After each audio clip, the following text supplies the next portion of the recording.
On the 29th of January 1997, the 57th episode of Star Trek Voyager, episode 15 of the third series, was aired. It was called Coda.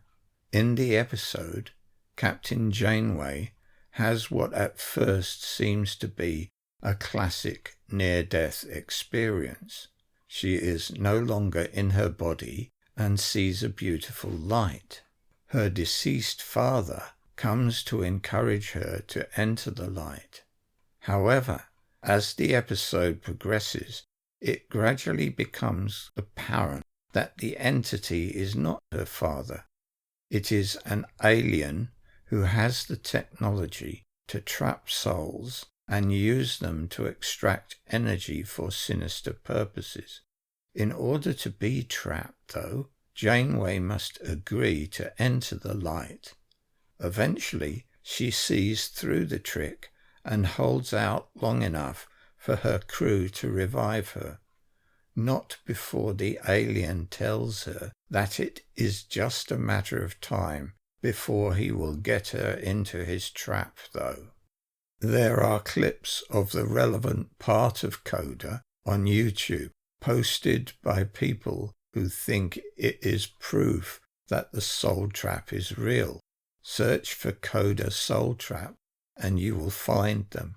Since I know that there is no real soul trap, I have an alternative hypothesis. The story may have been fear-mongering to repel people from absorbing empowering information about near-death experiences. When I first watched Coda back in the 90s, I had long been aware of near-death experiences. As I do to this day, I saw them as powerful evidence that there is a spiritual dimension to life and death is an illusion. I found the idea that some evil entity may have the technology to hoover up souls as they pass to spirit and keep them enslaved in order to leech their energy quite disturbing. In recent years, when the idea of a soul trap began to become popular, I had developed sufficient understanding to know that souls cannot be trapped.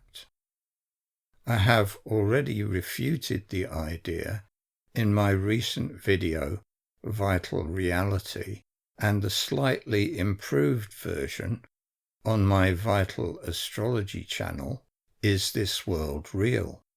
There are multiple things wrong with the arguments used to promote the idea that we are all caught in a soul trap. Here we are going right to the core of the error. I recently discovered a pack of tarot cards that is based on the Universal Weight deck, but contains a summary of information actually on the cards. I got them because they are perfect for the kind of videos about creative guidance I plan to make. I decided to try them out by asking creative guidance what it considers to be the clearest and most powerful refutation of the soul trap. The clue I was given is excellent, as it highlights the core of what is wrong with the idea. So let's dive into what that is. Tarot cards are well designed to provide good clues for a variety of questions about life, and my 3-card Becoming spread is designed to enhance their design and help us focus on the fact that they are clues, not answers in themselves. Here is the spread. The first card is the key to the answer. The first card in this spread is the 8 of Cups reversed. The role of the key card is to point towards an essence that will help us know not just the answer, but why it is true. So what we do when we turn over this card is to look for how the essence is relevant to the question. In the picture, we see someone walking away from a stack of 8 empty cups. They have a walking stick, signifying that they are off on a journey. They have exhausted the knowledge that the empty cups contain and are seeking new knowledge. The path they are following has taken them across a stream, which is suggesting that theirs is a path of felt knowing. Beside the picture, we see the glyphs of Saturn and Pisces. Since the card is reversed, it is essentially pointing to the opposite of what the card depicts. Saturn is the planet of understanding one's reality, and when one doesn't understand, one's reality seems to be a cage. The shadow side of Pisces can manifest as being in a depressing prison. Key words and phrases under the reversed picture describe a stuck, stagnant situation. The card is clearly homing in on the necessary nature of a soul trap. It would indeed be a spiritually stagnant situation if one was stuck in a place that provided no new knowledge to experience. A spiritually lazy interpretation of this clue would be to jump to the conclusion that creative guidance was agreeing that the soul trap is real. However, we are not being spiritually lazy here. The card is telling us to pay attention to what it is pointing out about the necessary nature of a soul trap. Can you see that a soul trap would not be a trap if it did not create an entirely stagnant cage to keep a soul caught in? That is what this card points to as the key to the answer and why it is true. Other cards go on to flesh out the clue. The second card is the way card.